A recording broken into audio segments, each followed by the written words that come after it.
Welcome to Grant's Rock Warehouse and welcome to Thursday. We are live, our top 10 favorite artists. That's our discussion. Let's get started. Grant is changing the world one track at a time on Grant's Rock Warehouse. Hey, ladies and gentlemen. Whoa, what is that? That would be me. Sorry. Oh my God, that was what you call a technical failure, but it's not on my end, so it's okay. I want to welcome the panel tonight. We've got DC, we've got Paul Simon, got Eric Hansen and Todd Evans here. And hey, I want to welcome everybody here. We're doing a Thursday night live show. I do want to welcome everybody here. How is everybody tonight? How is the panel? Great. Okay, now I know what everybody picked because I have to put this together. And the thing is, if you like variety, this is the show for you because everybody's tastes are different. These are all our top favorite artists. And to be quite honest, the one that I was really surprised with was Todd Evans. I thought you might be. I was very surprised. Now, Eric, I totally got. DC, I got. Paul. But Todd, I must say this is going to be a great show. This is going to be great. Hopefully there's time for honorable mentions. We'll be fine because there's no show after this, so we're all right. Prog Rock dudes. Ken's here. The gang is all here. Everyone. Jeff Skunk Baxter is my favorite. Thank you, Super Strike. I don't think we'll have any Jeff on here, but we could. You never know. Todd likes death metal. Logan, you just sit back. You just get ready. We've had a lot of dissing Todd, of Rudy Valley as well, which irritates me. Peter Jones is here. Welcome, Peter Jones. Nice to see you. Trey, of course, is here. God, who else? Jason, nice to see you. Oh, I didn't pick any Grand Funk, but I can guarantee you someone on the panel did. Juz, nice to see you. Got his wrench. He's all good.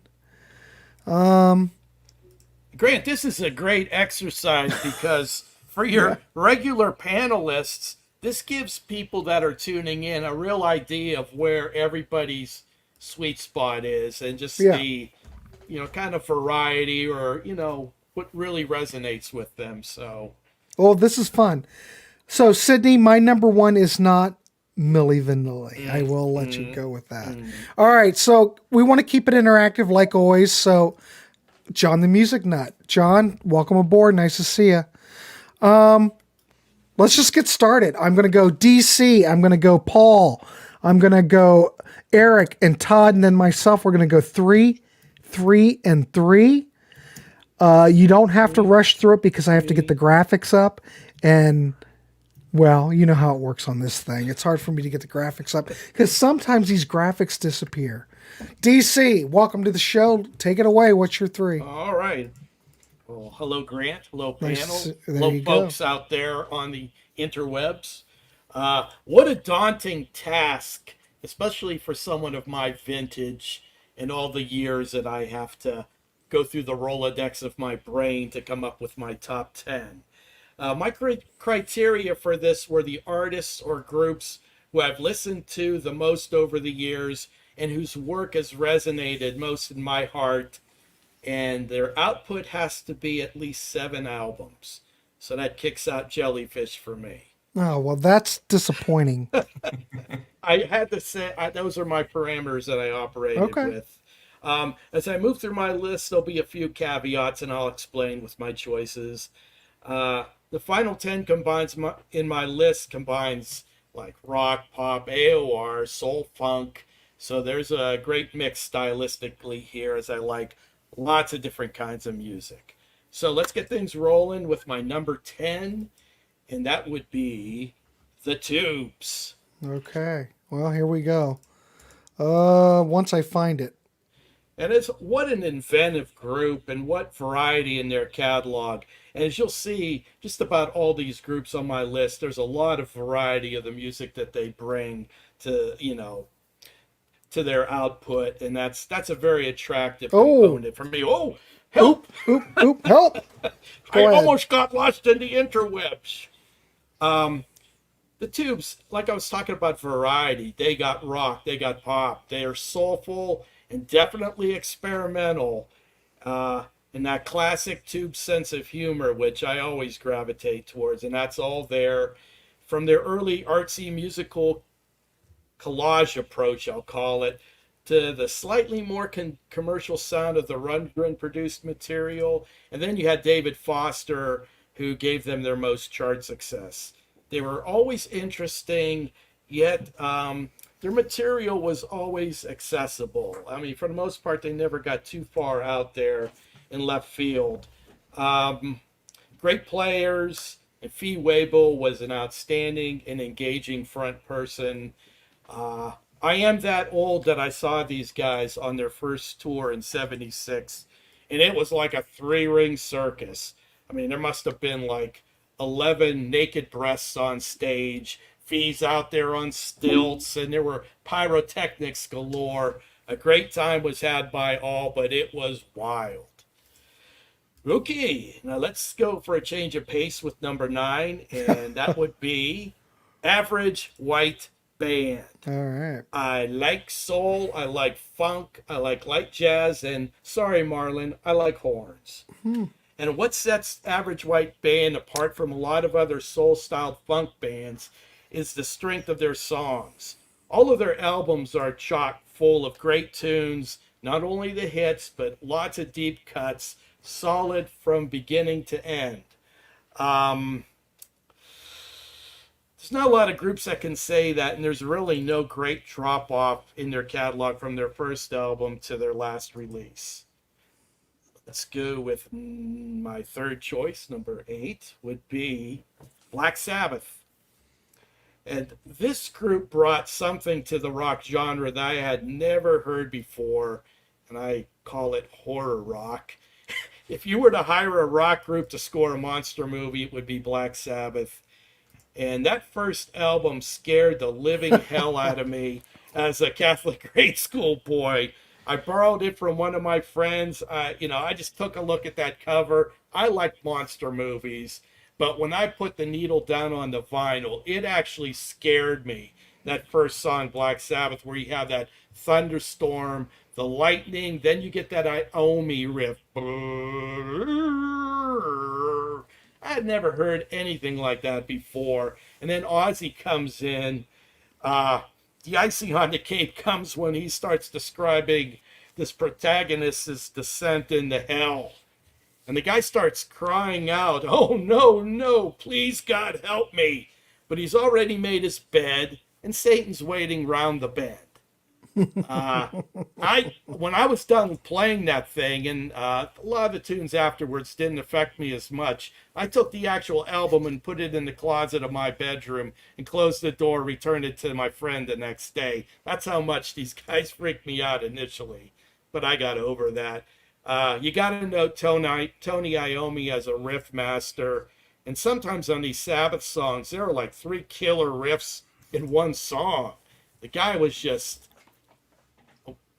wondrous in his abilities to come up with riffs, playing off of a couple of them in the same song. Geezer's great on bass, and Bill Ward really swung as a drummer. I don't think a lot of people recognize that. It's kind of almost like a jazz vibe, if you can believe that with the kind of music that they did. Wasn't Bill a jazz drummer?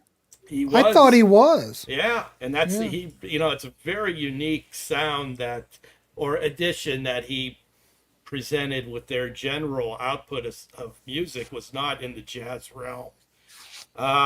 They continued to develop in their career, and they were diverse within what they did, but still rang true to their original vibe. And then, if you could believe, even losing Ozzy, bringing in Ronnie James Dio, and for me, create their greatest album, Heaven and Hell. Inventive, consistently strong output, and unlike anyone else before them, I give them a doomy chef's kiss. Okay, done with my first drink. All right, excellent. Super. DC's always bringing it. All right. Super. Again, if you're a little late to the show, I want to welcome everybody here. Glad to see we have 47 watching. Hopefully we can get more here. If you just got here, please leave a thumbs up down below. And if you haven't subscribed to the Warehouse, for goodness sakes, please do that. All right, let's throw it over to Paul Simon. Paul, and he is not the Paul Simon that everybody thinks he is. He's the other Paul Simon. So, Paul, what are your What are your three choices? And welcome to the show. Thank you. And never married a Carrie Fisher, I'm sad to say. Yeah. So for starters, DC, thank you for bringing the tubes into this. I struggled to fit them into my top 10 and couldn't. It's so hard, isn't it? Fantastic. Outstanding choice there. I didn't have the 7 album criteria that you did, but I did go with the same, listening to either the most or the longest consistently, and tons of honorable mentions. Todd, you mentioned we're going to try and get to them, I hope, because otherwise I'm going to feel like I left out big ones. We're fine. But, yeah. So my number 10, it was a toss-up, and I ended up going with Soul Asylum. Yeah. It was a toss-up between Soul Asylum and Pearl Jam, and Soul Asylum won out because I've been listening to them longer. My first album from them was 1988's Hang Time, and it was one of those never look back things. When The Horse You Rode In On came out next, then Grave Dancers Union, and that hit it big, so I was thrilled. It's one of those I was there early things. Not very early, because everybody in Minneapolis was way, way ahead of me. But just outstanding songwriting from the heart, hardworking band. When you had the mix of Dan Murphy and Dave Pirner together when Dan was still with the band, it was absolute magic. They could go out there, kick some serious ass, but it's still good songwriting. It was that borderline punk influence. I mean, Bob Mould produced their first couple albums, so the influence was there, and they got me into, like, that was my gateway into that kind of loud rock, where you're talking, Pearl Jam came around, they got me into Replacements. I kind of credit my listening to Soul Asylum with getting me into what would become grunge, Alice in Chains, Soundgarden. I probably wouldn't have been as open to those bands, and all of those were hugely influential to me, if I hadn't already been a Soul Asylum fan. So I got to kick it back to them. Their live shows, I've seen them, I lost track, but we'll say somewhere between 7, 8, and 9 times. Grant and I did a show about their entire discography. Happily. I absolutely love this band, and if you are listening to them, you should. So my number 9, you can tell I grew up in the 80s. Number 9 is Duran Duran. I couldn't tell from that. That wasn't a giveaway. I'd heard Girls on Film and Planet Earth off the debut. They didn't really register. Then when Rio came out, I think I was 10 or 11, and I was hooked between, musicianship, I really don't think it could be argued by anybody who's ever given them a listen. Songwriting's amazing. They can slide back and forth in genres. Their influences go back to 70s funk. You've got the 80s new wave stuff all the way through. I mean, I can name the discography, but hopefully people already have it. But you couldn't get away from them in the 80s anyway, and I was happy they were around. Particularly of note for me has always been Simon Le Bon's vocals and John Taylor's bass playing. It just absolutely top notch from both of them. And that's not to get away from Andy, Roger, and Warren when he was with the band, and Nick, but just incredible. And I'm what I call an era listener. A lot of these bands and a lot of the shows I've had to miss because I didn't know the entire discography. I admit that probably after the Wedding album, I kind of dropped out of listening to them. So it's not like they're my 9th favorite band because of what they got me into and the era that I was such a fanatic for them. Mm-hmm. So I'm not as crazy about the newer stuff. I don't think it's bad. It's just not necessarily my thing now. But as we get older, tastes are going to change. But they were so influential to what I listened to back then. Well, Paul, I'm just going to say that I think I bet Todd would agree with me on this. Those first 3 albums, come on, phenomenal. I mean, Rio is absolute perfection, and I think Seven and the Ragged Tiger. Yeah, I mean that's I think we've got a little bit of drop off in quality, but it's still a great record, and it sounds wonderful. So I Yeah, don't know. there's a lot of people assessing their career and skipping over Seven and the Ragged Tiger, and I don't think they should. Agreed. I think that there was something magical about that whole Andy Taylor era, obviously. But there's nothing wrong with that record. I saw them on that tour. They were phenomenal. That's the tour I saw. Yeah, phenomenal. Such a great band. Underappreciated, though they might be more appreciated now, I think. But at the time, people thought that they were more like a teeny bopper band. That's what they were marketed as.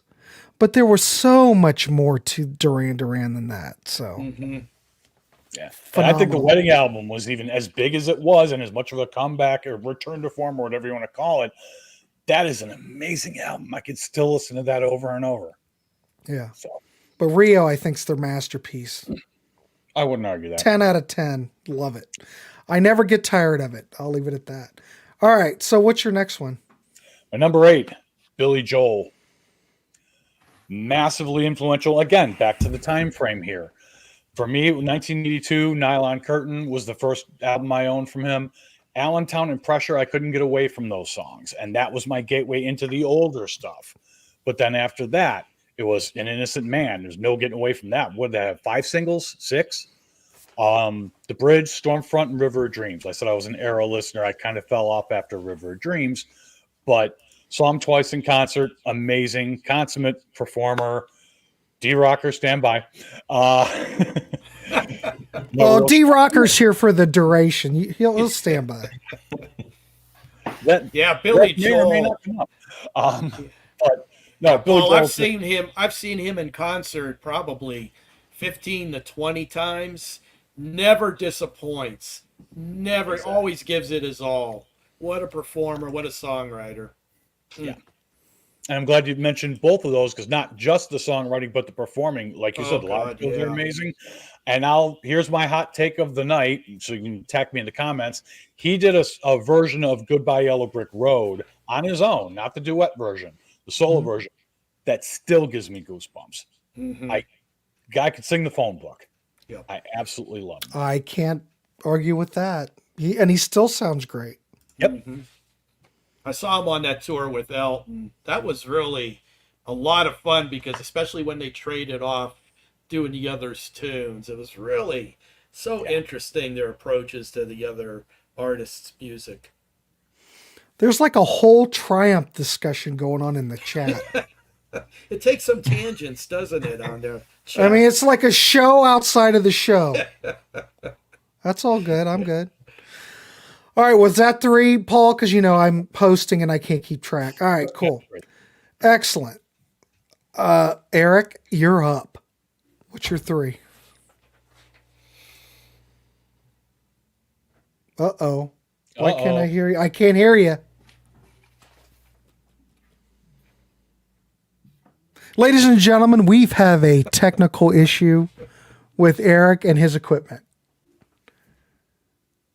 You there? We'll send it over to Todd. You're not up. All right, Todd. Okay. Look at you. You've been pushed up in the ranking. Work on your audio there, Eric, and we'll come back to you. All right. I feel bad. Sorry, Eric. Grab a bat, Todd. You're up. You gotta bring it. You gotta bring it.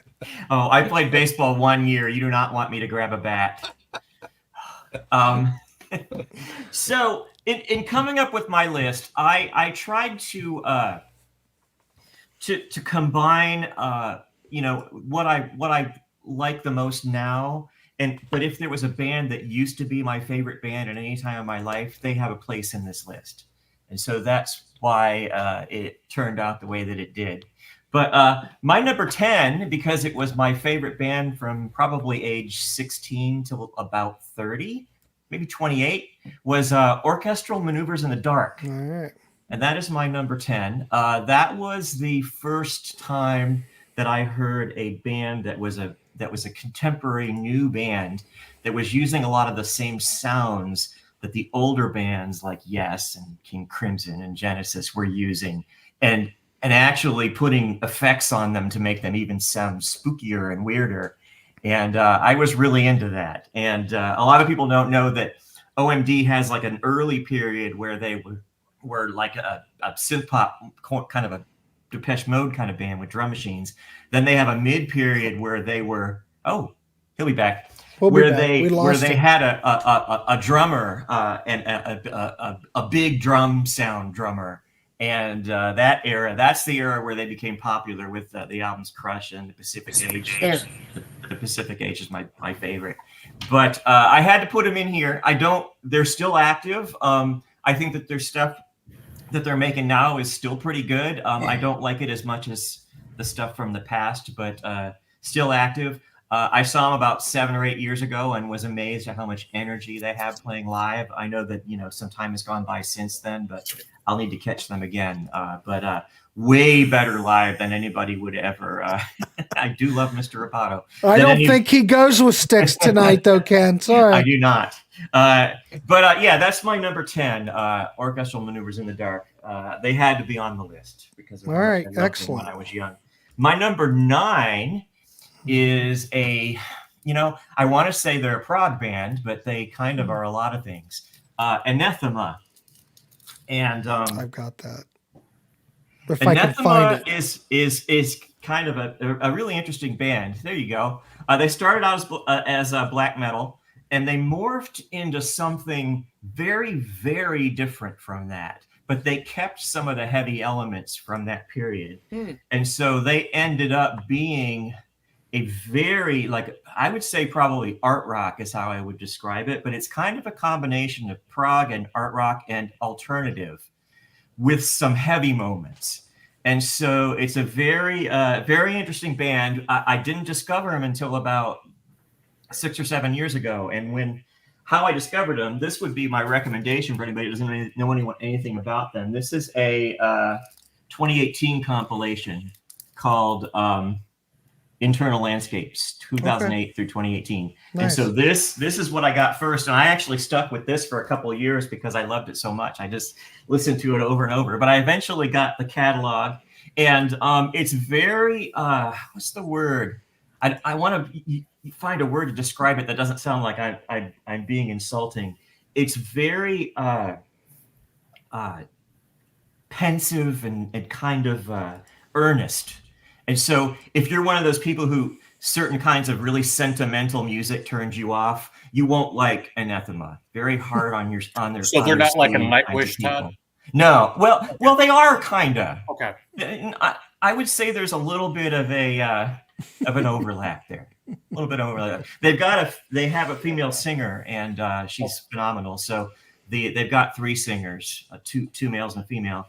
And so in that way they are a little bit like Nightwish, but unfortunately they split up a couple of years ago, and I don't want to get into that because there's some controversy there, and I have some strong feelings about it. So I don't want to cry on the YouTube, but anyway, Anathema is my number 9. And Todd, there's no crying in Cranch Rock Warehouse. I've heard that's on the list of things you can't do. Right on the clock when you clock in, it's right up there. Right. No crying. Okay, so my number 8, and there was a time a couple of years ago when they might have been a little bit higher, but when you go to do one of these kinds of exercises, you realize how hard it is, and things kind of get pushed back. But my number 8 is Haken. Okay. And this is my favorite Haken album right here, Affinity, from 2016. And Haken, whenever anybody asks me about Haken, the thing that I always say is, and I've been saying this since I started listening to him about probably 2016, 8 years ago, is that Haken will change your life. Haken completely changed my opinion of heavy music, because I was not somebody that listened to any metal really at all. The closest I got was Porcupine Tree. I tolerated metal when I was a kid and didn't hate any of the metal bands. I liked Iron Maiden and stuff like that, but I wasn't a fan. But when I heard Haken, I mentioned Porcupine Tree a minute ago. One of the things that I thought was really cool about Porcupine Tree when I discovered them in the 90s was that they had these beautiful melodies, these beautiful soaring melodies, but then they also had parts of their songs that were super heavy, like brutally heavy. And so the juxtaposition of going back and forth, I thought was really cool. Well, the thing that Haken does And I've said this before on other shows, so if I'm boring anyone, sounding like No, this is I'm great. repeating myself. I'm really intrigued by this band. Well, we're all here to turn you on to stuff. That's all it's about. So go ahead. Not to cut you off, Todd, but I've actually heard a few of their songs and I like them, but I haven't dived into their catalog yet. So now you got me curious. Yeah, well, they're one of those bands that what I was going to say was, and then I'll get to that other thing. One of the things that Haken does is they play the pretty part and the heavy part at exactly the same time. Wow. So there's this beautiful soaring melodies, and then there's also these brutally heavy riffs going on at the same time. So it's very cool. But what I was going to say, piggybacking off of Eric, was that it's a lot of work to get into Haken. There are Haken songs where two time signatures are played at the same time. There's at least one song where 3 time signatures are played at the same time. So, it's very cerebral. It's if you like that kind of thing, if you like putting on something and trying to figure it out, then Haken is the band for you. So that's my number 8, Haken. Yeah, Todd does love the Cars. That's a true statement. I am going to check them out. All right, that's really I couldn't recommend them any higher. Really the 3 songs I've heard, it's interesting. DJ Trish, you and I think are on the same page. All right, thank you, Todd. That's awesome. Let's throw it over to Eric, see if he has sound. Eric. I got sound. He's here. All right, you're up. What's your 3? So yeah, my approach was, kind of similar to what you guys were saying, just who have been my go-to bands for, how many years. Right. I wanted to also, I approach it like I have to like at least 90% of the material from all the bands. Obviously, the nostalgia factor is going to play in part of this. So that said, number 10, I am going to go with Stuck Mojo. Oh. So I got into these guys back in the late 90s. And at first, I wasn't interested in what someone called them as new metal, NU metal. But then I listened anyway, and it felt like someone musically punched me in the mouth. Stuck Mojo started back in '89, and as the '90s rolled on, here in the U.S., as the grunge was kind of taken off, there were a lot of underground bands and some bands that had some success that were experimenting with different sounds and different styles, and Stuck Mojo was one of them. And they're often compared to Rage Against the Machine because of the rap lead vocals, the political lyrics, but they don't sound like each other. Rage is more like, think Korn, think Godsmack, Stained, that type of sound, whereas Stuck Mojo, think Pantera, Testament, Corrosion of Conformity. I mean, we're talking heavy and aggressive. I'm not big into rap, guys, but this is a little different. And combine that with a lot of the melodic choruses that they put in their songs, which, a la Seven Dust or Slipknot that would come later. This just grabbed me. But the other thing about this band is their guitarist, Rich Ward. I'm a huge fan, who's also been the guitarist for Fozzy for the past 20 plus years. His guitar work and all these Stuck Mojo records and his guitar tone is absolutely crushing. I've actually met Rich a few times after seeing Fozzy and Stuck Mojo. Actually, my brother and I, back in 2008, there was a small club up in the south suburbs, maybe 60 people in the place. And my brother and I were at the front of the stage, right in front of Rich Ward. We got pulled on stage with a few other fans and got to sing the chorus for their song Rising. It was awesome. He's such a great guy. He's a fan. He would be a panelist like this. That's how cool he is. But cool. Yeah, Stuck Mojo, they were the original pioneers of that whole rap metal, groove metal scene that bands like POD and Limp Bizkit would come later. They've been a go-to metal band for me for many years. They just never got that popularity that some other bands came after them. So that's my number 10. Moving on to I'm up. DJ Trish does not like to be confused with Loki. I don't know where Loki is tonight. He's not here. Okay. Tyler says number 10 to beat. Tyler really needs to work on something. He's a youngster. He's young. Well, Beach Boys Trey, number 1. Holy crap. See some love for Cracker there. Very good. Yeah. Mike, King Crimson, Cracker, David Lindley for part 2. Look at you. Wu-Tang Clan are my favorite hip-hop group. Thoughts on Wu-Tang Clan? Anybody? That's some variety there. Wu-Tang Clan and Skunk Baxter. It is. Well, Super Strike is all over the map. I am too in my All right. old man way. An old man. Okay. I'm just gonna go with my first graphic that I see that's mine. I got 2 more here, Grant. Oh well, shit, Eric. I thought you were done.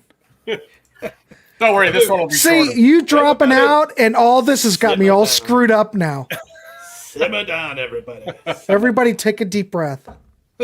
So my number 9 is actually a Midwest band.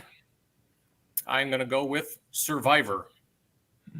Okay. Now, I won't spend too much time on this one because Grant and I did a show on this one maybe about a year ago. So anybody watching, check that out. Shameless plug, Grant.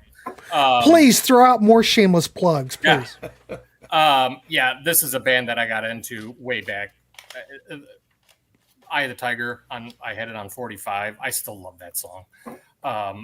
The combination of Jim Peterick and Frankie Sullivan is an example of a partnership that, sometimes drives through the disagreements and the battles that happen in a band, and they accomplish it for the greater good. Peterick at this point during Survivor is at his peak here, and there's a reason why he's written songs for a lot of artists and a lot of bands in all kinds of different genres. Frankie Sullivan, his guitar work really helped hone the Survivor sound and made them one of the great melodic hard rock bands of the past 40 years. Underrated? Yes. No, I'm not gonna say that because they had success, radio hits, and everything. Yeah. But I will say they were underappreciated and often overlooked. So That's a great pick, Eric. And if you only know like Eye of the Tiger and a couple of hits with Jimmy Jameson, there are so many fantastic deep cuts with that group. Yeah. And it's overall a very strong catalog, in my opinion. Yep. Yeah, I was going to say, I don't know how many singles came off of Vital Signs, but there should have been like 7 or 8. It's the greatest hits. Yeah. Right. Look at this. We got Sydney's giving the debut of Survivor some love. She's right. Yeah, there you go. So my number 8, speaking of Skunk Baxter. Oh, I know where we're going. Go ahead. The Doobie Brothers. So this, mentioned earlier, a very nostalgic pick for me. Arguably the first rock band that I got into as a boy. I mean, I knew who the Beatles were and the Beach Boys and all them, but I just latched onto these guys. They looked cool back then, with the 70s, the hair and the mustache. Just, I don't know, the whole package to young ears. I like all kinds. I like all kinds of music from all different styles. I can listen to doo-wop, then go to Anthrax, then go to Alabama, and then go to the Glenn Miller. But I like my prog rock. I like my prog metal. But I think at my core, I'm a meat and potatoes type of guy. Give me good vocals, harmonies, tight rhythm section, strong guitar work, some keyboards. I'm a happy man. And to me, the Doobie Brothers, they have all that. Just good, fun songs. Great players. Skunk Baxter's one of them. Patrick Simmons. I like the Michael McDonald era. I like some of the new stuff. They were no doubt going to make my list. I just where I was going to fit them. So that's my number 8. There you go.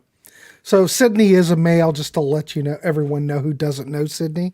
Eric hadn't been on a show with Sydney, so he doesn't know. Yeah, sorry, Sydney. But he's a boy. Doobie Brothers. All right, I'm going to go. Guys can't take Survivor, I guess. Oh, Sydney, for goodness sakes. Yeah, we know Sydney's a guy, but some of my panel members don't know Sydney, so we're all learning together. All right, I'm gonna go. Can I go now? Sure. I'm gonna go. Okay, cool. All right, I'm just gonna go from like the top of my. These aren't really in any order. Maybe I'll start with my number one because everybody probably already knows what my number one is, and then I'll just. I don't want to mix them up too much, but all You right. are a true contrarian. Well, I'm going to go with my number one is the Beatles. It'll always be the Beatles. The Beatles were my gateway drug when I was 10 years old. It's always been number one forever. You cannot, come on, it's a perfect catalog. Come on, no one's ever done it. XTC's close, but you can never convince me that this wasn't the greatest band of all time. My number two, I'm going to go with, I don't know if it's my number two. Well, yeah, it might be my number two. I'm going to go with the Beach Boys because, again, the Beatles and the Beach Boys kind of were in competition with each other. You listen to Pet Sounds, one of the greatest albums of all time. Beach Boys today, absolutely brilliant. You listen to the Smile Sessions, which I think was Brian Wilson's magnum opus, but even though it was a failed concept album that didn't come out until later, you can listen to all those tracks and I think it was damn near complete. I love it. So Beach Boys will always be up there. Another band that I've always talked to that I really like, well, maybe I haven't. Look at me, I'm like stuck in the 60s. I'm going to go with the Byrds because you got Roger McGuinn, you've got that Rickenbacker 12-string sound. There was nothing that sounded like the Byrds. They were able to blend. They were able to make a lot of these tracks their own, like Bob Dylan. How many countless Bob Dylan songs did they do? But the only thing is that I only like the original band. Everything up until, okay, I like Sweetheart of the Rodeo. That's all right, because that's got Graham Parsons, that's got Hillman, that's got McGuinn. Okay, that gets a pass. But everything else after that, I don't consider it the Byrds. I mean, Sweetheart of the Rodeo, I can barely consider the Byrds, but everything up until Younger Than Yesterday, I think it's all absolutely stunning. My favorite album would be Younger Than Yesterday. Doesn't have any Gene Clark on it, but man, such a great artistic statement. So that would be my number three. As you know, I'm stuck in the 60s so far, so there you go. All right, DC, what's your next four? Well, those picks rival my old man picks, Grant. Well, I'm an old man. You'll never catch There me. okay, so I did that brief 3-song thing, and there's so many comments in the chat that I don't think I can ever keep up. There's just too many comments. Yeah, I can't keep up with everybody. I'll try. Trey likes Younger Than Yesterday. Oh, there you go. At least Trey and I are on the same page. Saga Love. There we go. Got some Yeah, Saga love from Peter Jones. That's good. Excellent. Wait a minute, Trey. Your 2 and 3 are my 1 and 2. Damn, Get too Trey. deep I into like the you. math. You're gonna Look lose at that. He can add. That's awesome. Super straight. You might see some Hooter tonight. All right. I'll pop everybody's choices up as we keep going. DC, we'll be here forever. All right. DC, what's your next 3? My next 3, and you're going to get some old man choices here. My 7 in the countdown is America. Okay. And they are just an incredible hits machine all through the 70s, through the early 80s. And there are many deep track gems on their album. So just because you know and love the singles, you're missing a treasure trove of lesser known stellar tunes on their albums. Yeah. And surprisingly, many people don't realize that the great George Martin, producer of the Beatles, also produced quite a few of America's albums too. These songs uplift me. They encompass joy, happiness, and a freewheeling spirit. You got Ventura Highway, Sister Golden Hair, Tin Man, Daisy Jane. Hey, what about Muskrat Love? Get the Holy hell outta here. jeez, the What possum made an appearance. Get the hell out of here. In 3D. In 3D. They are really one of my groups that are a go-to for lifting my spirits. Next, we're going to get another kind of old man pick, but I'm glad this group is getting some love on the Warehouse, and it's Three Dog Night. Oh, well, we just covered Three Dog Yeah, Night. and I was thrilled that you guys undertook Three Dog Night. They have never really got their due. No, they didn't write their own songs, but they had an uncanny ability to pick the best material out there for their unique sound, and they made those songs their own. I can't think of another group that featured count them, three outstanding vocalists, each bringing a different flavor to the proceedings, but blending together so seamlessly with their harmonizing. And their backing band was also top shelf. Amazing players, and they can shift between any number of different genres with ease. One, Easy to Be Hard, Eli's Comet, Shambhala, the list goes on and on. Again, if you only know the hits, you're missing a lot of awesome deep cuts here as well. Yeah. We Yeah, discussed it on the show that we did about how there aren't that many Three Dog Night songs that are actually just like straightforward 4/4 rock. They've all got something else going on. They either swing or they've got some. Yeah, there's always something interesting going on with every their arrangement tunes. unique. And with the show you and Grant did, Todd, I mentioned a top 10 for me with Three Dog Night would have to be whittled down from about 40 songs. It took me forever. What an outstanding catalog. All right, let's get to my last pick of the second go-round here, and it would be Hall & Oates. Right. And again, consistent hit makers who would step outside the norm and try different things. Check out the albums War Babies and Bigger Than Both of Us if you don't believe me. These guys were masters at crafting top 40 hits, but they also did a lot of very interesting things if you listen to their albums, those two in particular. You got an incredible run of hits from Sarah Smile to She's Gone, to Wait For Me, One on One, Man Eater. And to keep that level of quality for decades is no easy task. They were also outstanding live, and I may have seen them 15 to 20 times over the years. And like Billy Joel, Never Let Me Down, music for every mood, and they are right in old DC's wheelhouse. So I think that's a great choice. Holy crap. I missed Daryl Hall's the show that he did. Daryl's House. Yeah, Daryl's House. That's still on, right? It's still on, right? Is it still? He's still doing them. I think you have to watch them on the internet. Yeah. Yeah. YouTube. Oh, okay. Yeah, Old man DC picks from Ernesto. I try to bring my A game nonetheless. I'll call some of mine too young when we get closer to number one. So, is it true that you wake up dancing to dreams come true every morning? Maybe some mornings. All right. I was gonna pick the Monkees, but I don't know. I just kept listing stuff. They were in my honorable mention grouping easily. All right, let's keep going. I thank everybody for tuning in. We got 72 people watching tonight. Let's keep it interactive. I'll try to get your comments, but we're doing what we can in the warehouse. Anyway, thank you, DC. Let's throw it over to Paul. What's your next three? I'll try and keep No, you're good. We're at 44 minutes, but we're going to go over. It's fine. It's whatever. All right, so number 7, I'm sort of cheating here because it's a tie, but you'll see why. Genesis, and by definition, Phil Collins, because again, remembering when I started listening to music and when I started getting into this, there was no escaping both acts on the charts. Grew up on Casey Kasem. But that being said, I remember the very first song I heard, I believe, was No Reply at All, then Man on the Corner, then Paper Late.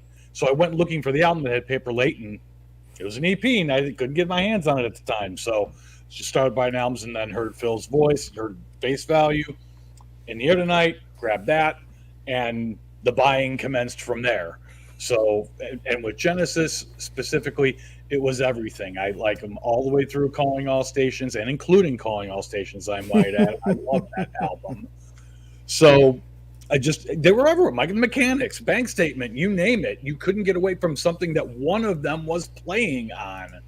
And before this turns into a 3-hour show, I'm going to let that pick kind of speak for itself. So I think I'm with the right crowd where I don't have to go into lots of wordy detail here. Just incredible musicianship across the board. Yep. So, and I worked my way backwards. I do like the Gabriel-led stuff. It's not as much my thing. That's a personal preference. It's not a commentary. Yeah. So You're going to set the internet on fire, Paul. Right. Guaranteed way to get kicked out. I told you a couple of weeks ago on one of the live chats I was going to get kicked out of the warehouse, and that's one of the takes. Yeah, but that's my favorite era is the post Peter Gabriel, and I've already talked about it before. So Me too. Hey, Paul, Yeah, more on that later. you More gotta on go. that. Uh-oh. You gotta go how you go. That's my motto here. Yeah. And I take the slings and arrows. Guess what, folks? I don't care. I like what I like. Yeah. It's just I prefer it. There's I no, mean, there's no, look at there's this. no wrong answers here. Yeah. You know- I saw Phil singing "Dance on a Volcano." I'm like, there's your front man. No offense to Peter. Just I gravitated towards the film material. So Sydney says, who is this guy? see. Gabriel era Genesis is the only Genesis. Begin. So You know what? You know how close How can Sydney someone is be wrong? to We losing said- his wrench? Our favorite artist. I didn't say the Right. best. I love Duke. Again, favorite artists. So As I take away his wrench. I won't take away your wrench. I'm joking. Go ahead, Paul. I keep going. number 6, Down to the Land Down Under, In Excess. Absolutely In Excess. I didn't own I'm never gonna say it right. I always screw it up. Shabu Shuba. But I did hear Where Don't is In Change. Excess? But The Swing was the first one I owned, Original It Sin. disappeared. And then Listen Like Thieves cemented it. And from there, it was every single album, including Switch with JD Fortune. There isn't a bad In Excess album that I've got my hands on. I love everything they put out to various degrees. But, I mean, I was talking with one of my admins over at Rush Fans and who lives down there, Liam. Hi, Liam. And songs that we would consider to be deep cuts. He's like, what deep cuts do you like? I'm like, well, they're singles, but they didn't make it big here, like Everywhere and The Gift. And he's like, oh, what about this and this and this? I'm like, I have never heard of any. He's like, oh, that's from their pub days. I'm like, there's always more to find. But that being said, talk again about a great group of musicians brought together to make absolute magic. God, just In my opinion, the tightest band there ever was. thank you.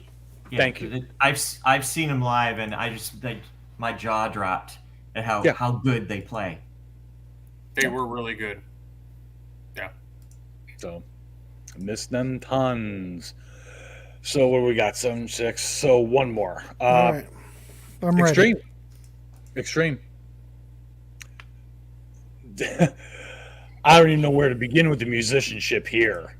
Now I'm going to start using a lot of superlatives. Nuno, Gary, Pat. We talked. Okay, there we go. Like, there's another shameless plug. Check out our Extreme episode. Me, Grant, and Eric. It's. I'm telling you, this is a discography. 3 sides to every story is an album that absolutely anyone who likes guitar needs to own. Yeah. That is such incredible writing, production, musicianship, the harmonies this band. Yeah. Secret Weapon. Oh, yeah. We mentioned it on the episode. 100%. Yeah. I mean, and talk about your influences. Too many genres and too many musicians to mention, but they make their music their own. Yeah. And what they do with an orchestra, check out the 3rd side from 3 sides to every story. Everyone rightfully gives Pornography a lot, but I gotta say 3 sides is my 10 out of 10 out of their discography. So I know, Excellent. imagine a world where they didn't release. I love that where they didn't release more than words. And the funny thing is, Eric and I together, and we mentioned this in the episode, Yeah. saw Bill and Ted's Excellent Adventure. So we were into Play With Me long before Pornography came out. So it was, so Extreme would be Guys. my number 5. Great Excellent. pick. Great pick. They were All right. bubbling under for me, too. What a band. Yep. 3 sides, fantastic album. John the Music Nut. There he Hey, is. John. Prog rock. I have 3 kids. I know video games. All right, Ernesto. We know that you always have video game sounds in the back of your video. All right, let's throw it over to Todd Evans, and then we'll come back to. Do you want to go get back on track and go to Eric next? That's So we're fine. going in a Eric, are circle? you ready to go? We can go Sure. back. All right, Eric, take it away, and then we'll go over to Todd. All right. So my number 7, gonna go with Led Zeppelin. Never heard of them. Yeah. The logo looked cool, so I just picked. So it's weird. Out of my top 10, Zeppelin is probably the one I least listen to out of all my 10. Why? Because I've heard these songs so many times, but I still listen quite often. And here's the part of the show where I'm probably going to get blasted, or not blasted, but there'll be a lot of. Oh my, Sydney, you're on crack. No offense. You have to be pulling our leg. Although I do like hot dog. Yeah, I like it. When you talk about everything about hard rock and what do they call it, heavy rock or heavy metal, to me, it starts with Led Zeppelin.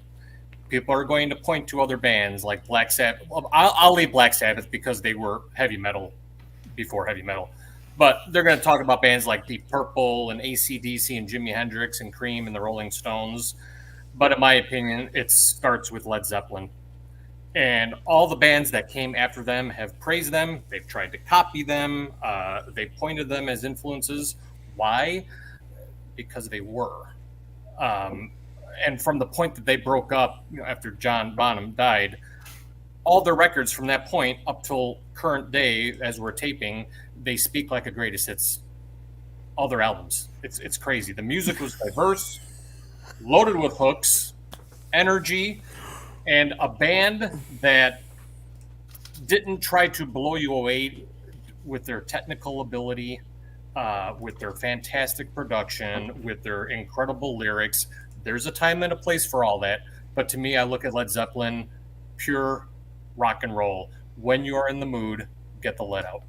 So that's my number 7. Okay. My number 6, Iron Maiden. So, Never heard of them either. I Right. have no idea. admittedly, I was a little late to the party here. If you call senior year of high school late to the party, I mean, I was already familiar with a lot of their songs and I liked them, but I didn't really get into their albums until around there and after. And once I did, I was hooked. I mean, honestly, what can I say about these guys? Galloping heavy metal with unreal bass playing, the twin guitar attack. Well, it's been 3 now for melodic, great soaring vocals, melodic. Sydney is, I don't know what you're talking about, but anybody besides Sydney, anybody who has not dived into these guys' catalog, do yourself a favor and find out why they are one of the defining bands in heavy metal history.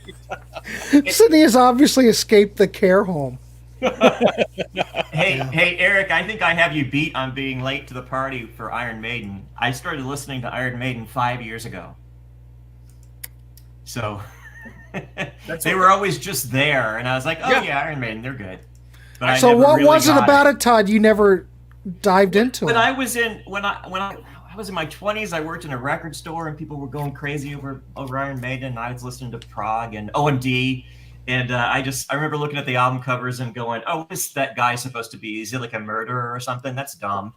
And then flash forward 35 years, and I'm like, oh, well, that was stupid of me not to get any of that. So, yeah. Sydney Super late says to the kick party. you off. I won't do that. I love Todd. Hey, I got there, didn't I? Yeah, he got there. Sydney, give him the guy a break. Man. All right, cool. So my number would be about my number 5 here. Is that right? Yeah, 5. Just keep going. I'm gonna go with Sabotage. Oh, yes. So I What are was my honorable mentions? Yes, I was a freshman going into my sophomore year, right before we met Paul. So just a few short years ago, and I was already into hard rock and heavy metal, and was familiar with all kinds of different songs, from Judas Priest to Metallica to Dio to Ozzy Osbourne, Overkill, Maiden.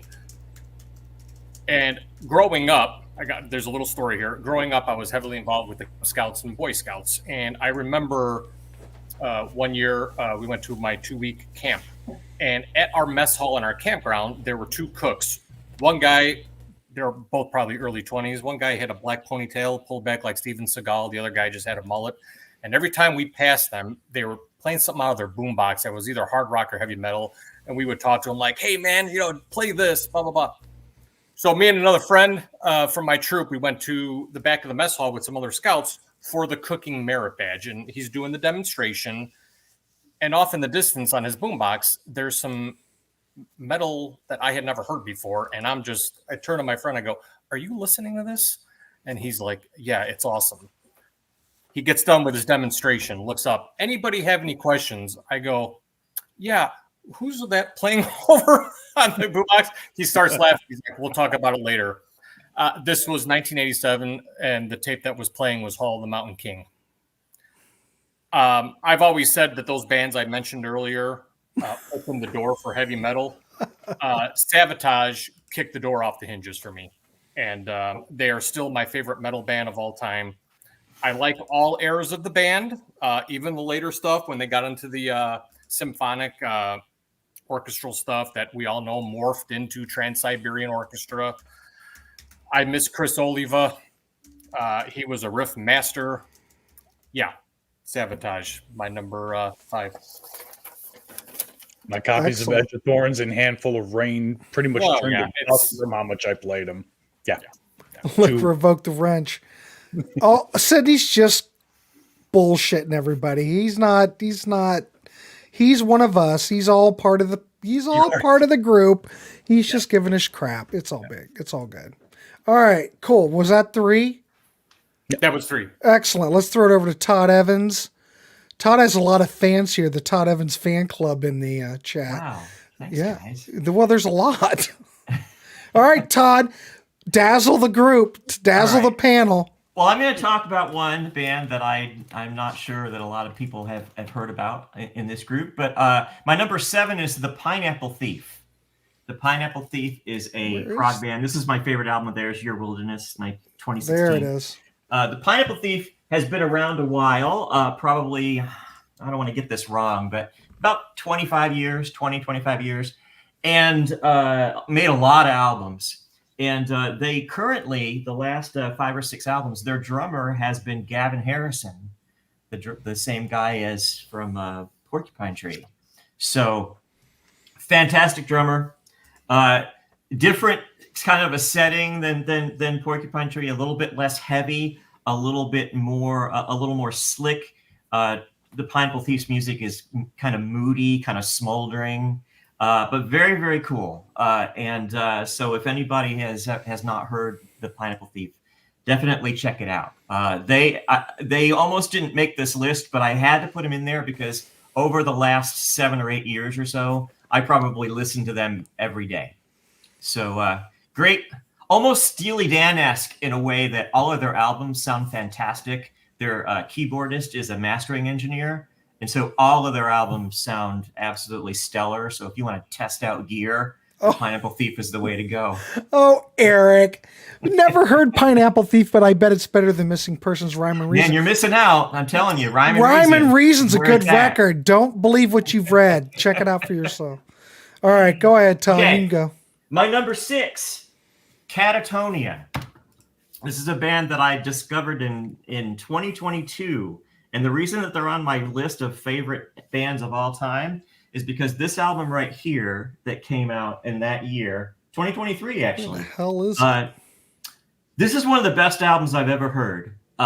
It's heavy. The rhythm section is phenomenal. Another one of their albums that I really like that I've discovered lately is this one, Dead End Kings, from I'm not sure when, about 7 or 8 years ago.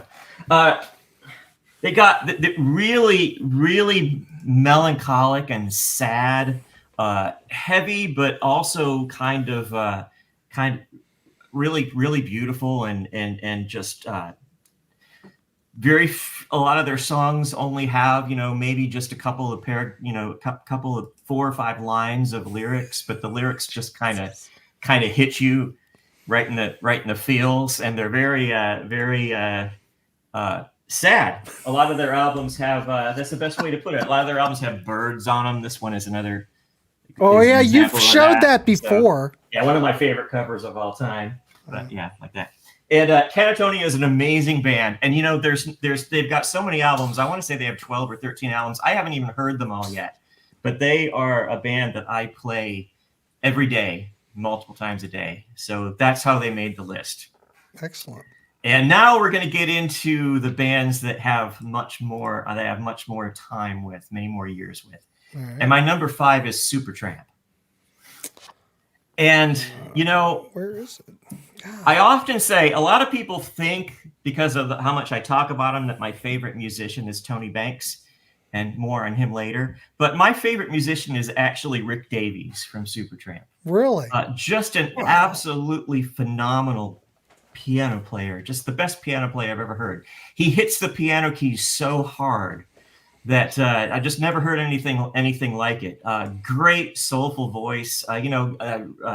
Roger Hodgson gets a lot of attention, but I've always really liked the Rick Davies records because they have a lot. Some of the Rick Davies songs have a little bit more thunder to them, and just a fantastic live band, heavier than anybody ever gives them credit for, and they have some really dark and beautiful songs, as well as some great pop songs as well. But just as far as a band that just sounds really great on record and also live too, but it's hard to top Supertramp. Hold on, ladies and gentlemen. The Parish of Rock is here. Parish, no particular order. My top 10: AC/DC, Kiss, Cheap Trick, Jimmy Barnes, Alter Bridge, Queen, Slade, The Jam, ELO. Awesome. Nice to see you.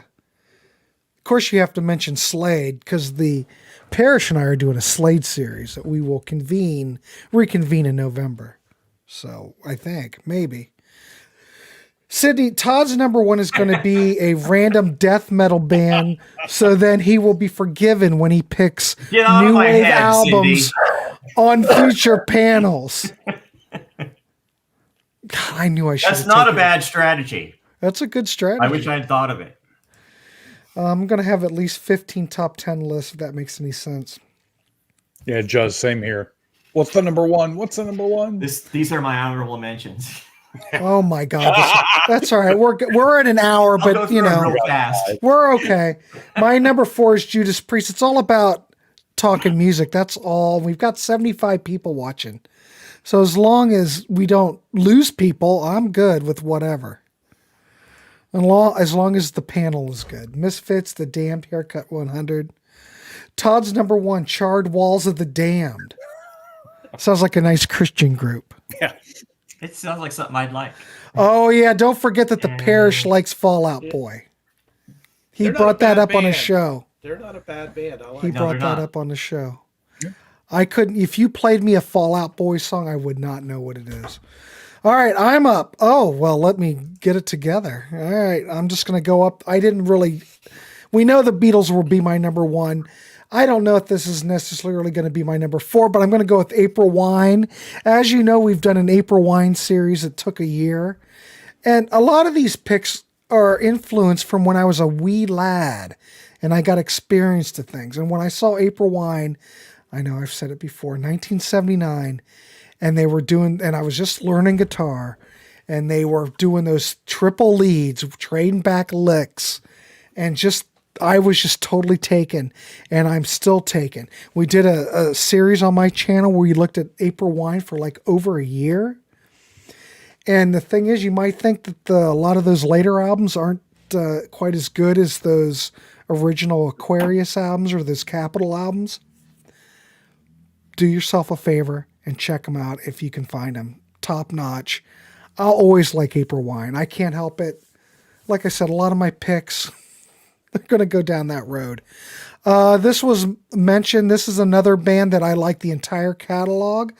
Even the 1987 album, which kind of gets crapped on, but I'm going with the Cars. I think the whole catalog is top notch. I can listen to these records over and over again.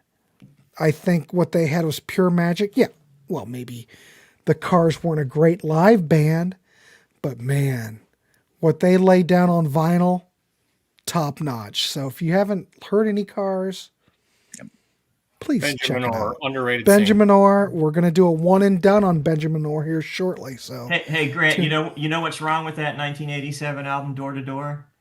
Absolutely nothing. Nothing. Thank you, Todd. Good. Absolutely well, it gets a nothing bad is wrong rap, with but that when album. when you listen to it, it totally stands It up. fits right in. It fits right in. It fits right in. So, love the Cars. When I was a kid, though, I didn't get them, but I grew into them by the time I hit high school. I always been my favorite. Now, another band, you guys know I'm going to pick this. I'm going to go with Cheap Trick because, yeah, not all the albums are good.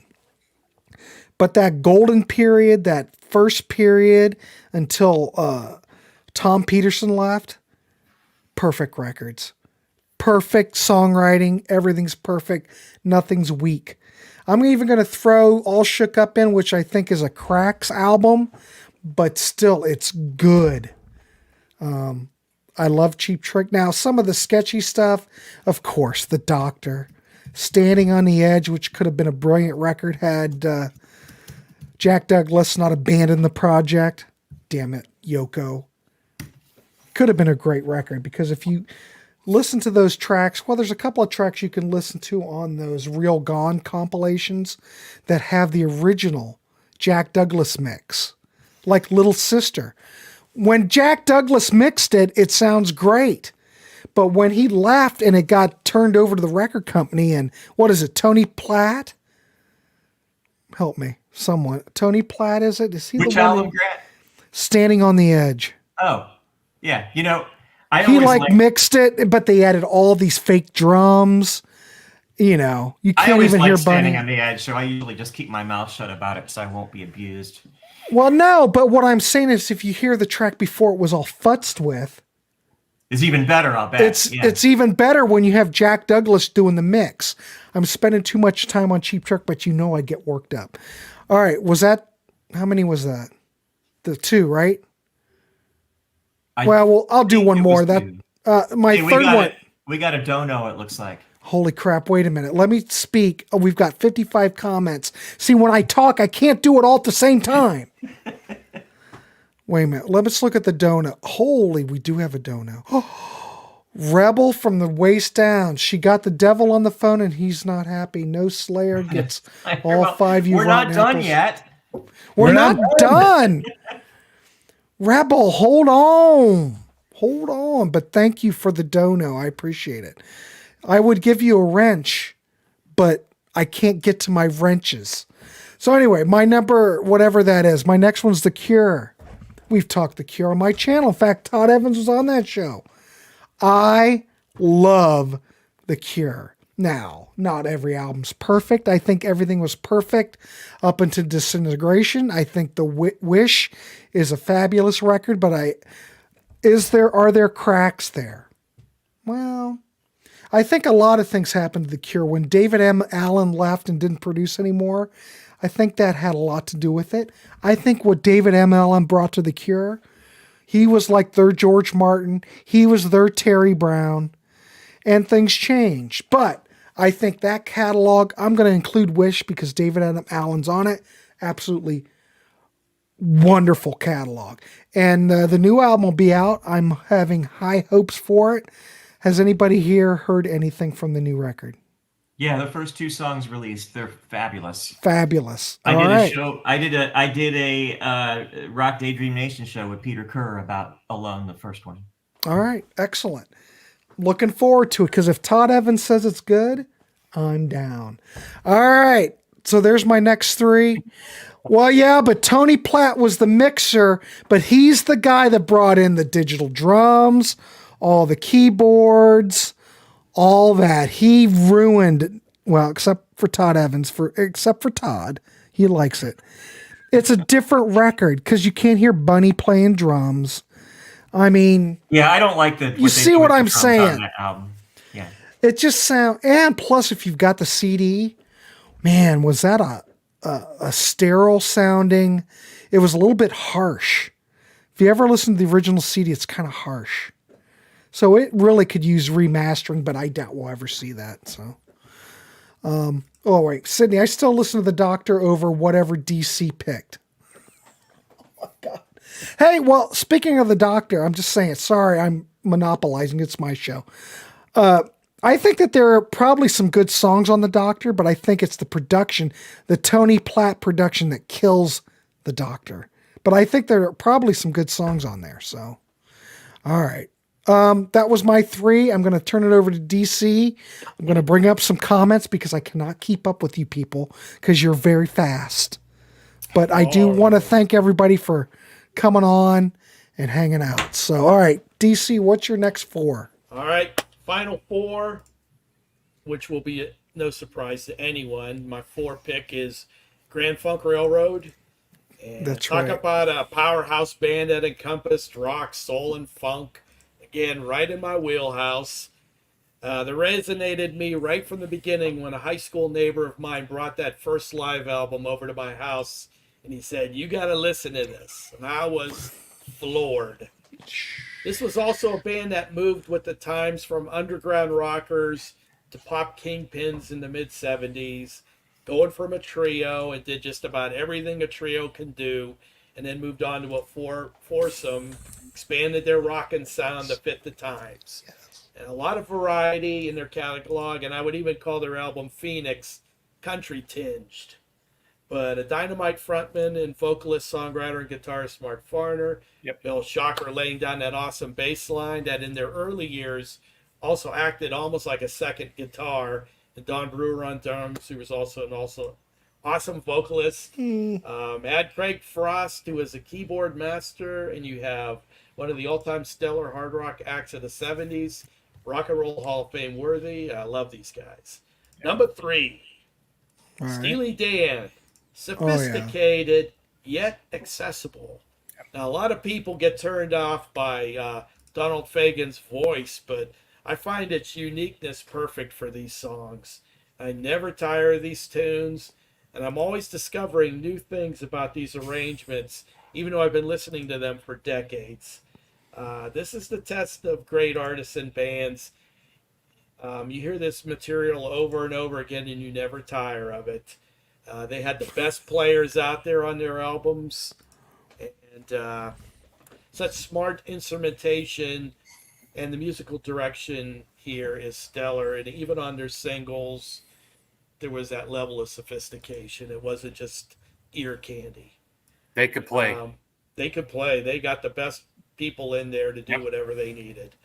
Number 2, again, no surprise to anyone, Todd Rundgren, and I had to add Utopia into the mix because those two are so interchangeable with that Rundgren vibe running through. He is the one artist of my lifetime as host. Vocals are just incredible, and Todd could write anything and everything and perform it at the highest level. He can rock. He could be pensive and thoughtful, soulful, heartfelt, and he's funny. That guy's got a great sense of humor. Incredible talent. He'd be on my Mount Rushmore of rock. When you could go from Hello, It's Me to The Icon to Pretending to Care to Bag Lady to humorous things like Bang the Drum All Day and Automatopoeia, that, ladies and gentlemen, is the ultimate in a do-all talent. Could do it all. I'm not even looking at the comments. I'm hearing people laughing, so whatever. I'm just plowing through. Well, Sydney's just giving you crap. He's like DC, he's filling in for Marlon tonight, obviously. You read my mind. I said normally Marlon would have probably given me -3 on my picks, so I'll take the 3 or the 4, whatever. There you go. DC, I'm paying attention. I'm cutting through the noise. And thank you, Todd. I'm paying attention, but I'm also hosting. Answer You're Megadeth. just laughing, and I'm thinking, what is this? Something running on my nose? What's that? I'll throw up the Utopia graphic now. All right, thank you kindly. Crybaby. The song Crybaby by Utopia. Yep. Oh, my. yeah, and you were talking about being funny. Holy cow, Lockjaw. How amazing is that? Oh, acapella. Yeah. It's so freaking funny, a piss Yeah. Aaron, along with these heartfelt songs like Bag Lady, which brings a tear to my eye every time I hear it. The guy could do it all.